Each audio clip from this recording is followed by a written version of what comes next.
네, 지난주에 우리가 살펴본 것은 그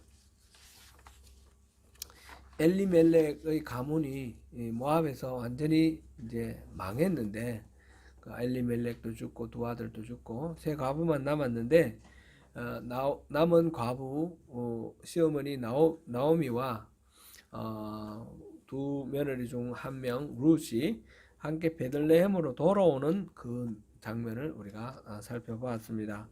돌아오는 길에 나오미는 두 며느리 다 친정으로 돌아가서 새롭게 결혼을 하고 새로운 인생 살아라, 그렇게 권면을 하는데, 그 중에 오르바는 돌아갔고, 나오미는 룻은 어머니가 계신 곳에 나도 있고, 어머니가 떠나시면 나도 떠나고, 어머니가 모시는 하나님 나도 하나님으로 모시겠다 그러면서 나오미를 붙쫓아 이렇게 왔습니다.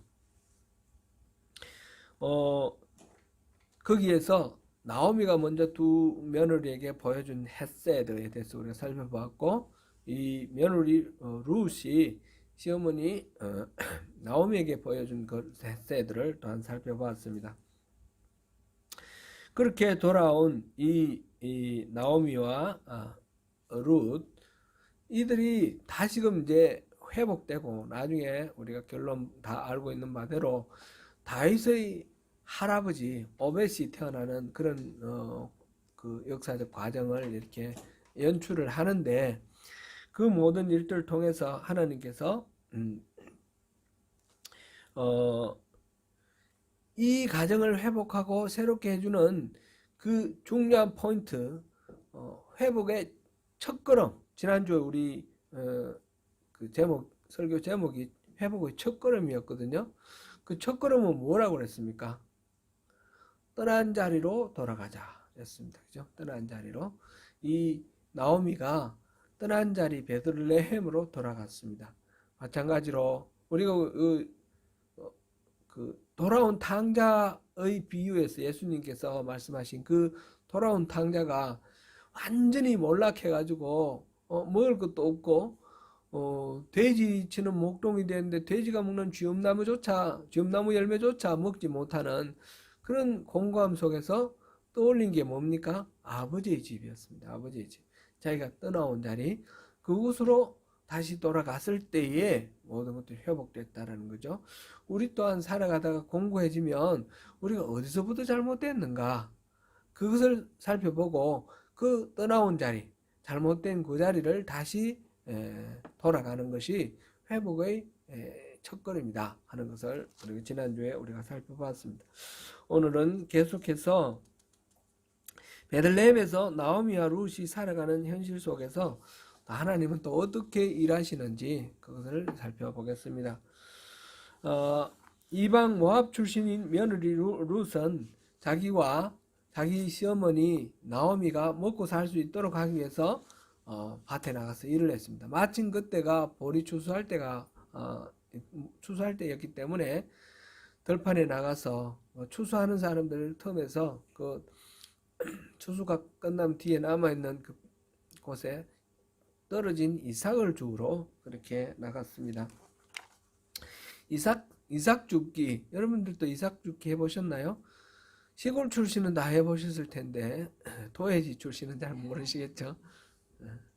이삭 줍기 하면 뭐가 떠오르십니까? 밀레의 그 19세기 사실주의 화가 밀레의 이삭 줍기, 그 그림이 떠오르죠? 그 보면 세 여인이 두 사람은 꼬부려서 죽고 간 사람도 이렇게 준비하고 살피고 있는 그런 장면인데, 거기에 보면 따스한 하나님의 햇살이 이렇게 옷에 이렇게 비치는 게 봅니다.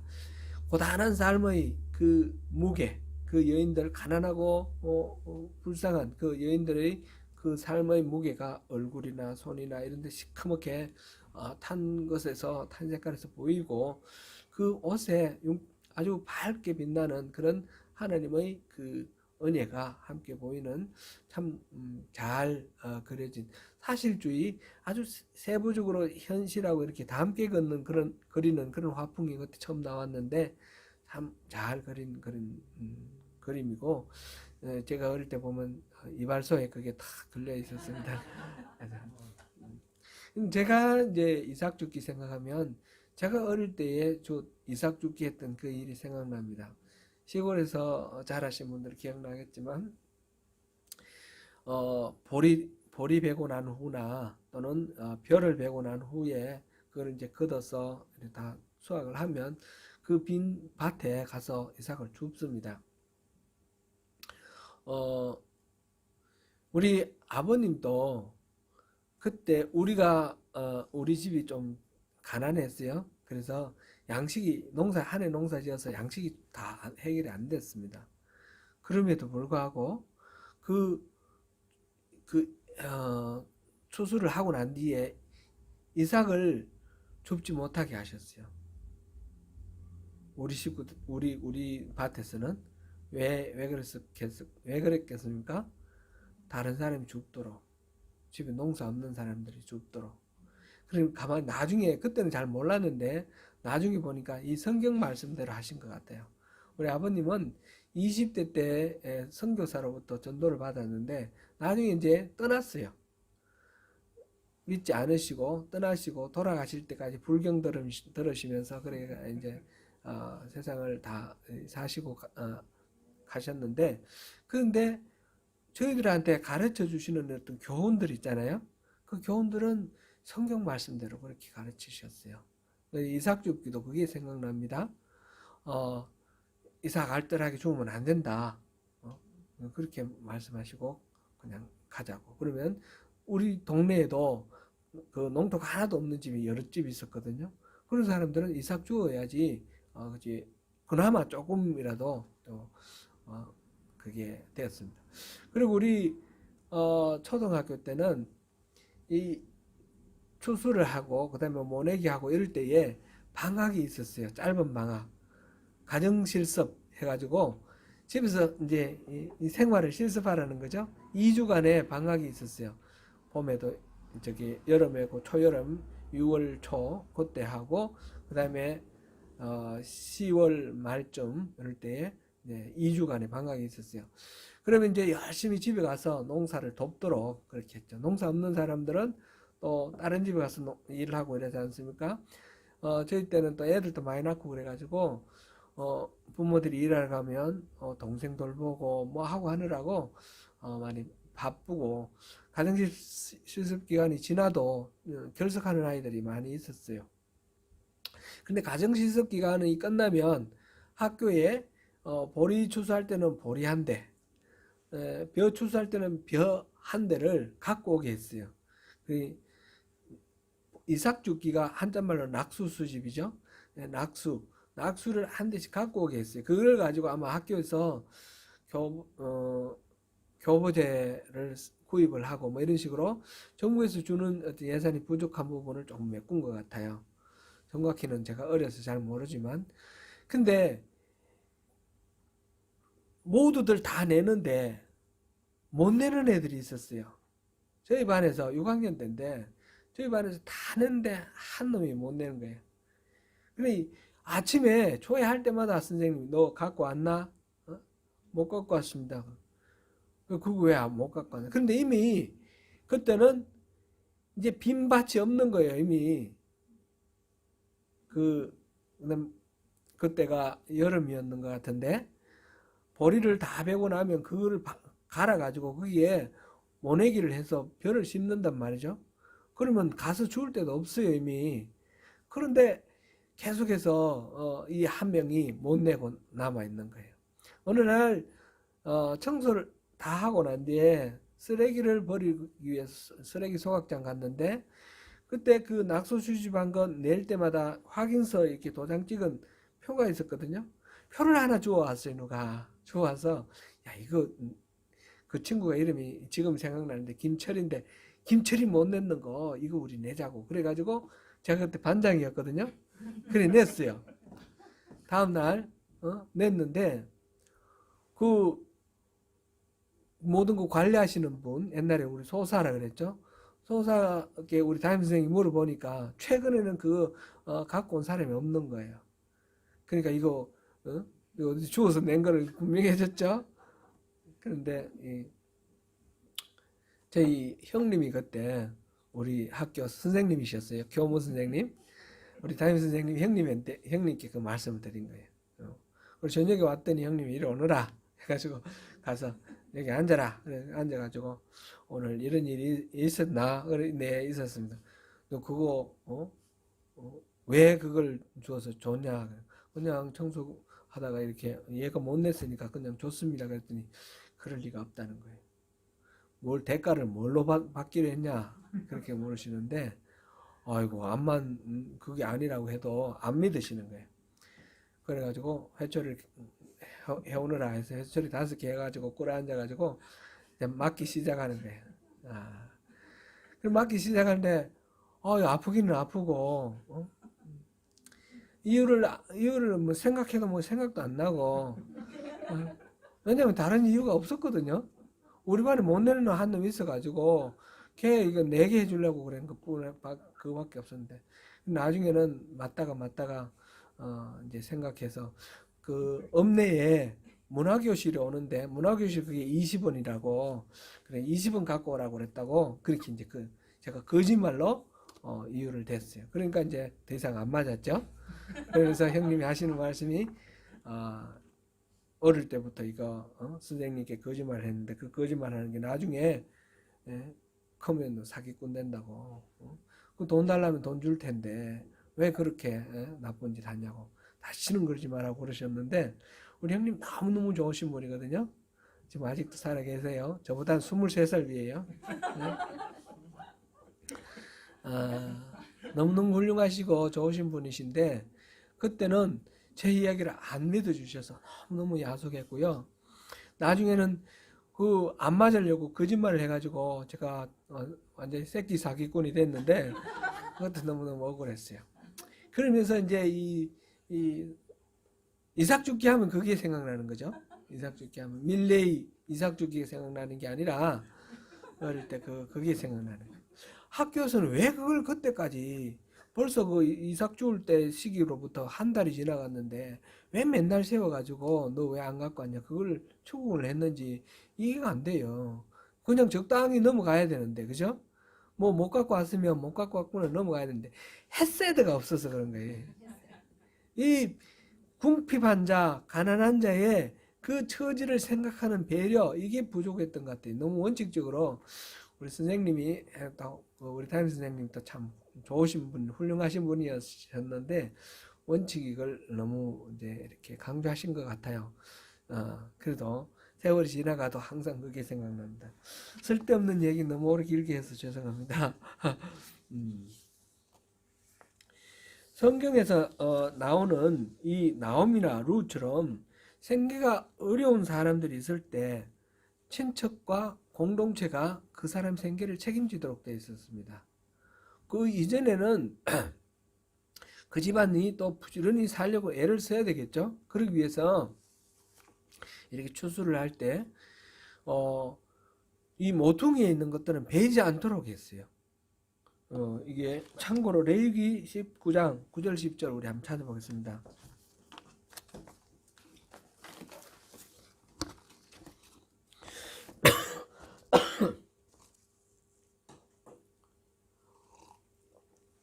레위기 19장 9절에서 10절 같이 읽어보겠습니다. 시작. 너희가 너희의 땅에서 곡식을 거둘 때에 너는 밭 모퉁이까지 다 거두지 말고 내 떨어진 이삭도 줍지 말며 내 포도원의 열매를 다 따지 말며 내 포도원에 떨어진 열매도 줍지 말고 가난한 사람과 거류민을 위하여 버려두라. 나는 너희의 하나님 여호와이니라. 아멘. 이렇게 성경의 원리는 능력이 있고 부지런한 사람들이 많이 누리고 뭐 잘 살고 이게 당연하다가 아니고 능력 없고 가난한 사람들 이런 사람들은 더불어서 함께 살아야 된다 그런 원리예요. 뭐 아파서 스스로 해결을 못할 수도 있고 어떤 장애가 있어서 그럴 수도 있고 여러 가지 이유들이 있겠지만 그럴 때에 공동체가 함께 책임을 져야 되는 것이 이 성경의 가르침이에요. 그래서 고아와 과부에 대해서는 공동체가 꼭 책임지도록 했습니다. 오늘날 같은 어떤 사회에서 여성들이 또 노동도 하고 또 이렇게 적극적으로 활동을 잘 하지 않습니까? 그리고 고대 사회는 그게 전혀 안 돼 있었어요. 남편이 해주거나 아니면 아들이라도 있어서 해줘야 되는데 그게 안 되면 어려운 거예요. 그래서 친족들이 그 문제를 해결해 주도록 그렇게 했습니다. 룻이 이삭을 죽기 위해 들어간 그 밭이 그 지역의 유력자이고 또 엘리멜렉의 친족인 보아스의 밭이었습니다. 마침 보아스가 베들레헴에서 나와서 이 덜에 와서 일이 어떻게 돌아가는지 돌아보러 왔다가 이 룻을 만나게 되었습니다. 보아스는 룻에 대해서 들은 소문이 있었는데 그 어려운 상황을 맞아서 고향으로 돌아온 룻이 이방 모압 출신 이 룻이 그 시어머니 나오미를 잘 복양한다라는 거죠. 그리고 일꾼들이 오늘 처음 나와서 일하는 이 룻을 살펴봤는데 이 사람이 매우 부지런하고 성실하다는 겁니다. 그게 7절 말씀이죠. 2장 7절 말씀 같이 한번 읽어보겠습니다. 그의 말이 나로 여는 자를 따라 단사에서 이삭을 죽게 하소서 하였고 아침부터 와서는 잠시 집에서 주일 내에 지금까지 계속하는 중입니다. 보아스는 이렇게 부지런히 일하는 룻의 태도도 기뻐하였습니다. 그래서 그를 도울 수 있는 대로 도우려고 애를 쓰는 그런 모습을 보입니다. 그래서 일꾼들이 이 젊은 아낙 룻에게 찝찝거리지 못하도록 또 해코지하지 못하도록 이렇게 단단하게 또 주의를 주는 그런 장면. 그리고 목마르거든 딴 데 가지 말고 이 일꾼들이 먹기 위해서 일꾼들이 길에다 놓은 이 물을 마시라 이렇게 배려를 해줍니다. 룻이 보아스께 감사하며 어찌 자기에게 이렇게 친절을 베푸는가 그렇게 말했을 때 보아스는 남편이 죽은 후로 시어머니를 잘 모시고 고향까지 따라 돌아온 이 이야기를 아름다운 이야기를 다 듣고 있다 이렇게 말을 합니다. 그러면서 또 의미심장한 이야기 하나를 하는데 그게 오늘 본문 12절 말씀입니다. 12절 말씀 우리 함께 읽어보겠습니다. 시작. 여호와께서 내가 행한 일에 보답하시기를 원하며 이스라엘의 하나님 여호와께서 그의 날개 아래에 보호를 받으러 온 내게 온전한 상 주시기를 원하노라 했는지라. 룻이 시어머니 나오미를 따라온 것은 단순히 나오미가 불쌍해서 도와줘야 되겠다 그래서 따라온 것만은 아닙니다. 그죠? 그 자세한 설명은 없지만 분명히 룻의 삶을 나오미의 삶을 통해서 룻이 하나님이 어떤 분이신지 느끼는 바가 있었을 것입니다. 물론 그 아비멜렉이 죽고 자기 남편이 죽고 또 이렇게 시동생인지 뭐 이렇게 남편이 형인지 동생인지 죽고 이러면서 참 불행한 가운데 빠져 있는데 그런 불행한 가운데 나오미가 또 이렇게 의연히 또 살아가는 이런 고향으로 돌아가기를 결단하면서 이렇게 며느리들을 배려하고 이런 모습들을 보면서 이 나오미가 섬기는 하나님 자기도 섬기고 싶다라는 그런 마음이 감동이 있어서 시어머니를 따라온 것 같습니다. 그래서 이 룻의 결단을 보고 하나님의 보호 아래 달려온 너를 하나님이 지켜주시기를 원한다 라는 축복의 말을 지금 하고 있습니다. 그래서 이후에 이때까지 있었던 모든 일들과 앞으로 있을 모든 일들 속에서 사람들이 서로 도와주고 배려하고 이런 자기 자신이 보아스가 이 룻에게 베풀어준 이 배려를 포함해서 앞으로 일어날 이 모든 일들을 하나님의 보호하심이라는 개념으로 이렇게 함께 묻고 있다는 것을 봅니다.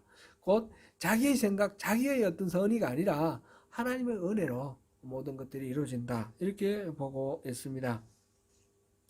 이런 보아스의 칭찬의 말에 롯은 큰 힘이 되었습니다. 13절 같이 읽어보겠습니다. 시작. 룻이 이르되 내 주여 내가 당신께 은혜 있기를 원하나이다. 나는 당신의 하녀 중의 하나와도 같이 못하오나 당신이 이 하늘을 인도하시고 마음을 기쁘게 하는 말씀을 하셨나이다. 아멘. 이렇게 또 자기 스스로를 하녀보다 못하다 이렇게 낮추면서 또 겸손하게 또 감사의 표현을 하는 이 룻의 모양이 또 보아스에게는 또 이쁘게 보이는 것이죠. 그래서 보아스는 더 이 룻을 돌봐주라고 또 일꾼들에게 이야기를 합니다. 또 떡 먹을 때 같이 떡 먹으라 그러고 또 자기가 먹는 볶은 곡식을 또 나누어 주면서 같이 먹자 그러고 그 다음에 15절 보니까 이삭을 주우러 일어날 때 보아스가 자기 손녀들에게 명령하여 이르기를 그 곡식 단 사이에서 죽게 하라. 그리고 책망하지 말라 하고 16절 곡식 다발에서 조금씩 뽑아서 줍도록 내버려 주라. 그러는 거죠. 버려두라. 실제로 내버리는 것이 아니고 일부러 이렇게 빼놔서 그 룻이 줍도록 그렇게 하라. 그런 이야기입니다. 이렇게 룻은 또 시어머니를 살리기 위해서 또 이렇게 긍휼을 베풀면서 열심히 부지런히 일하는 그런 햇새들을 보여주고 있고 보아스는 또 보아스대로 이 룻에게 최대한 자비를 베풀고 있는 그런 장면을 봅니다. 이렇게 룻이 보아스를 만나고 보아스의 친절한 배려를 받는 이 일로 인해서 나중에 룻과 나오미가 살아나게 되고 또 보아스가 룻과 이렇게 결혼을 하면서 오벳을 낳는데 그 다윗의 할아버지 오벳이 되죠. 오늘 본문에서 이렇게 이 이야기가 전개되어 가는 과정 속에서 중요한 단어가 있습니다. 오늘 이 어떤 흐름을 이끌어가는 아주 키가 될 수 있는 그런 중요한 단어가 하나 있는데 그것이 3절에 우연히라는 단어입니다. 우연히. 룻이 가서 베는 자를 따라 밭에서 이삭을 줍는데 우연히 엘리멜렉의 친족 보아스의 밭에서 일했다라는 거죠. 이 나오미 같으면 그 동네 뭐 밭이 누구 집 건지 다 알겠죠. 근데 룻은 이방 땅에서 왔으니까 모르잖아요. 그러니까 나가서 어디 뭐 일하는 사람들 보고 주울 만한 데 있다 싶어서 가서 주웠는데 우연히 거기 갔는데 그게 바로 친족 엘리멜렉 자기 시아버지 엘리멜렉의 친족 보아스의 밭이었더라는 거죠. 또 여기에 또 중요한 단어 하나가 있습니다. 마침이라는 마침. 바로 마침 그때 보아스가 이 일하는 사람들을 둘러보러 나왔습니다. 우연히 그곳에 룻이 갔고 마침 보아스가 그곳에 왔고 그렇게 해서 룻과 보아스가 만나게 되었습니다. 이렇게 보면 우연히 일어난 사건이잖아요. 그죠?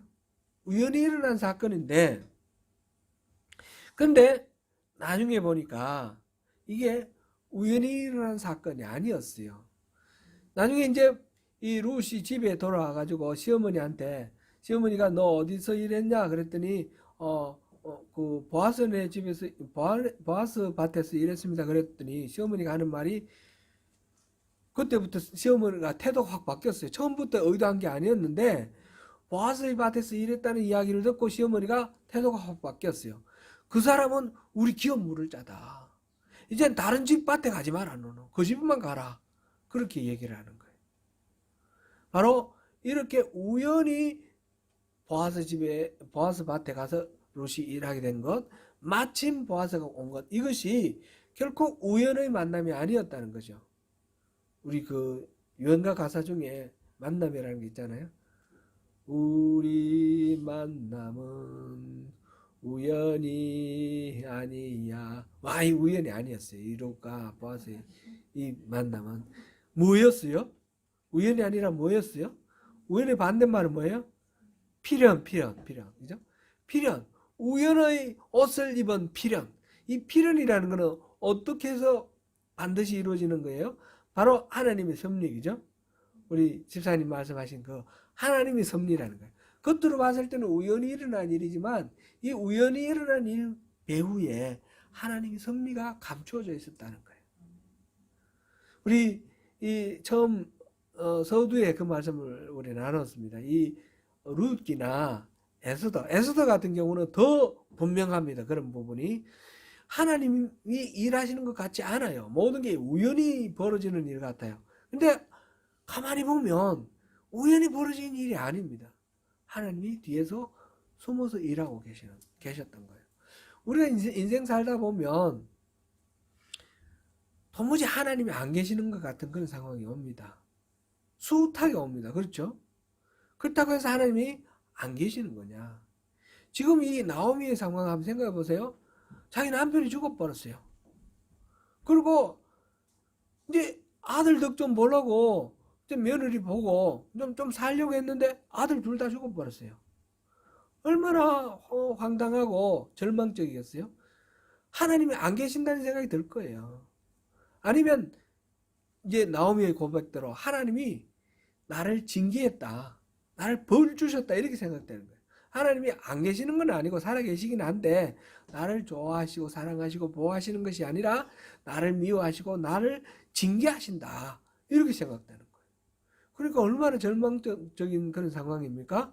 그런데 보니까 하나님은 그 모든 일들 뒤에서 또 숨겨놓은 히든 카드를 하나씩 꺼내시는 거예요. 우연히 보아스 밭에 가서 롯이 일하게 하시고, 우연히 때마침 그때 보아스가 와 있게 하시고, 그래서 이 두 사람이 만나는 걸 통해서 나오미가 깨달았습니다. 아, 이건 하나님이 일하고 계시는구나. 그래서 너 다시는 다른 집에 가서 일하지 마라. 다른 밭에 가지 마라. 그곳에만 일하라. 그렇게 말을 하는 거죠. 사랑하는 성도 여러분, 눈에 보이지 않지만 우연의 옷을 입고 하나님께서 이렇게 우리 삶의 깊은 곳까지 오셔서 섭리하시는 그런 일들이 너무너무 많습니다. 어떤 경우에도 우리가 쉽게 좌절하고 단정해서 낙심하고 주저앉을 그런 일은 없다는 것을 이 절망에 빠진 이 나오미의 입장에서 우리가 다시 한번 생각하시면서 하나님의 그 은혜를 누리시는 저와 여러분이 되시기를 축원합니다.